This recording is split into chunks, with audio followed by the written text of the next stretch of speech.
ओम नमः शिवाय। धार्मिक ग्रंथों में शुक्रवार का दिन माँ वैभव लक्ष्मी जी और माँ संतोषी जी की पूजन के लिए निर्धारित है। अत्यंत ही सरल, आसानी से प्रसन्न होने वाली संतोषी माता जी का व्रत हर तरह से गृहस्थी को धन धान्य, पुत्र, अन्न वस्त्र से परिपूर्ण रखता है। माँ अपने भक्तों को हर कष्ट से बचाती है।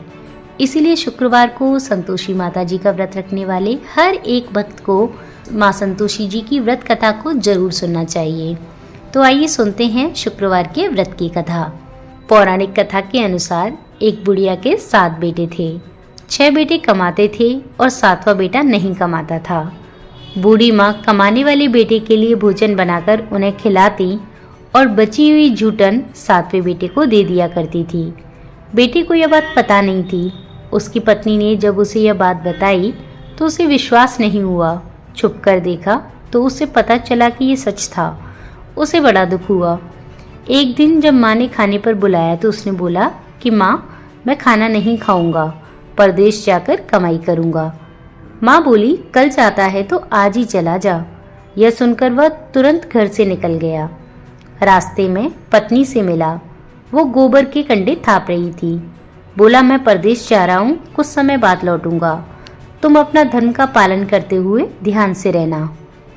पत्नी बोली कि आप मेरी चिंता ना करें, मुझे भूलना मत और मुझे कोई अपनी निशानी दे जाए। उसने अपनी पत्नी को अपनी अंगूठी दे दी और चल पड़ा। एक बड़े शहर में बड़ी दुकान देखकर उसने काम मांगा। वहाँ जरूरत थी, इसीलिए सेठ ने उसे काम पर रख लिया। उसने दिन रात मेहनत की और सेठ उसे तरक्की देता गया। कुछ ही समय में अपनी मेहनत और लगन से उसने सेठ का विश्वास इतना जीत लिया कि सेठ ने उसे अपना पार्टनर बना लिया। अब वह खुद बड़ा सेठ बन चुका था। उधर उसकी पत्नी पर बड़े जुल्म हो रहे थे। घर के सभी लोग उससे दिन भर काम कराते, जंगल में लकड़ी काटने भेजते, भूसे की रोटी खाने को देते, नारियल के कटोरे में पानी पिलाते। एक दिन जंगल जाते वक्त उसने रास्ते में कुछ औरतों को संतोषी माता जी का व्रत करते देखा। कथा कहते हुए सुना। उसने पूछा कि यह व्रत कैसे रखते हैं और इसे करने से क्या होता है। उनमें से एक औरत ने बताया कि यह संतोषी माता जी का व्रत है। इसे करने से दरिद्रता मिटती है, मन की चिंता दूर होती है, कुंवारों को मनपसंद जीवन साथी मिलता है, रोग दूर होते हैं, हर प्रकार का सुख प्राप्त होता है। इसे करने के लिए अपनी सुविधा और शक्ति के अनुसार गुड़ चना खरीद लेना। हर शुक्रवार व्रत करना और कथा कहना या सुनना। जब तक कार्य सिद्ध नहीं हो जाता है, बिना क्रम तोड़े व्रत करना। कथा सुनाने वाला कोई ना मिले तो दीपक को सामने रखकर कथा कहना। कार्य सिद्ध हो जाने पर उद्यापन करना। 8 लड़कों को भोजन कराना। लड़के परिवार के ही हों तो अच्छा, नहीं तो पड़ोस से भी बुला सकते हैं। भोजन करवाकर केला आदि फल देकर विदा करना, पर खट्टे फल नहीं देना। उस दिन घर में कोई खटाई न खाए। सारी विधि जानकर उसने गुड़ चना खरीद लिया। रास्ते में संतोषी माता जी के मंदिर में भोग लगाकर याचना करने लगी। माँ, मुझे व्रत के नियम कायदे तो पता नहीं, मैं शुक्रवार का व्रत निष्ठा से करूंगी, मेरा दुख दूर करना। एक शुक्रवार बीता, दूसरे शुक्रवार को पति का पत्र आया और तीसरे शुक्रवार को पति के भेजे हुए रुपए भी आ गए। परंतु सब घर वाले ताना मारने से नहीं चूकते। दुखी होकर माता के मंदिर में प्रार्थना करने लगी कि माँ, मुझे पैसा नहीं चाहिए, मुझे अपने स्वामी के दर्शन करने हैं। माँ ने उसे आशीर्वाद देकर कहा कि तेरा पति जल्द ही आएगा। उधर परदेश में उसके पति के पास बिल्कुल भी समय नहीं था, दिन भर व्यस्त रहता था। माँ संतोषी जी ने उसको सपने में आकर बताया कि उसकी पत्नी बहुत दुखी है, उसे उसके पास जाना चाहिए। उसे पत्नी की चिंता होने लगी। दुकान बेचकर पत्नी के लिए कपड़े, गहने और ढेर सारा पैसा लेकर रवाना हो गया।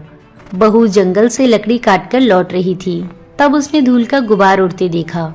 माता ने उसे बताया कि उसका पति आ रहा है, वो घर माँ के पास जा रहा है, इसीलिए वह भी घर जाए और चौक में लकड़ी का गट्ठा डालकर आवाज लगाए, लो सासू जी लकड़ी का गट्ठर, भूसे की रोटी दो, नारियल के खोले में पानी दो, आज कौन मेहमान आया है। उसने ऐसा ही किया। आवाज सुनकर उसका पति बाहर आया और अंगूठी देखकर व्याकुलता के साथ माँ से पूछा कि यह कौन है। माँ बोली, यह तेरी बहू है, दिन भर घूमती रहती है, भूख लगे तो यहाँ आकर खाना खा लेती है, काम कुछ करती नहीं, तुझे दिखाने के लिए नाटक कर रही है। उसे विश्वास नहीं हुआ और माँ से चाबी लेकर ऊपर वाली मंजिल के कमरे में अपनी पत्नी के साथ चला गया। कमरे को महंगे सामान से सजाकर महल जैसा बना दिया और दोनों सुख से रहने लगे। बहू ने अपने पति से कहा कि मुझे संतोषी माता के व्रत का उद्यापन करना है। पति ने स्वीकृति दे दी और वह खुशी से संतोषी माता जी के व्रत का उद्यापन की तैयारी करने लगी। जेठानी के बच्चों को खाने का न्योता दिया। उनका उद्यापन बिगाड़ने के लिए जेठानी ने बच्चों से कहा कि तुम खटाई मांगना। बच्चों ने वैसा ही किया, पर उसने खटाई देने से मना कर दिया। तो बच्चों ने पैसे मांगे तो उसने पैसे दे दिए। बच्चों ने खटाई खरीद के खा ली। माता क्रूर हो गई। सिपाही आए और उसके पति को अपने साथ ले गए। जेठानी बोली, चोरी करके पैसे इकट्ठे किए, इसीलिए सिपाही पकड़कर ले गए। बहू रोती बिलखती माता के मंदिर में गई। माँ ने कहा तुझसे भूल हुई है, यह उसी का परिणाम है। बहू क्षमा मांगकर बोली कि मैं फिर से उद्यापन करूंगी और अब ऐसी भूल नहीं होगी। मेरे पति को आप वापस बुला लाओ। माता ने कहा कि वह रास्ते में आता हुआ मिल जाएगा। उसका पति रास्ते में मिल गया। वह कहने लगा कि ये इतना धन कमाया है ना, तो उसका टैक्स भरने गया था।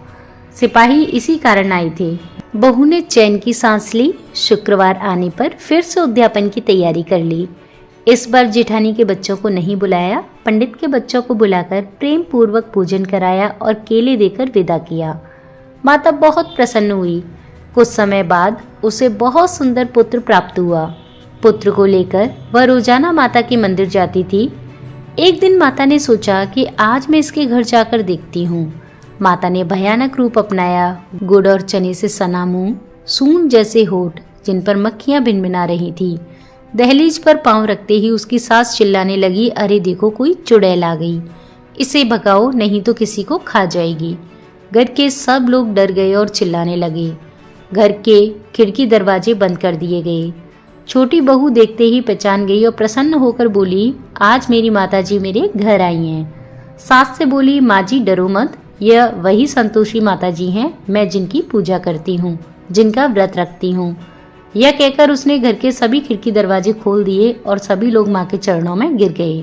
कहने लगे कि माँ हम अज्ञानी हैं, आपका व्रत भंग कर हमने जो अपराध किया है उसके लिए हमें क्षमा करें। माँ ने सभी को क्षमा करके कुशल मंगल का आशीर्वाद दिया और प्रेम पूर्वक रहने की सीख दी। सब आनंद से रहने लगे। तो सच्चे मन से माँ संतोषी जी की पूजा करने वाले सभी भक्तों को माँ संतोषी जी वैसा ही फल दें जैसा कि बुढ़िया की बहू को दिया।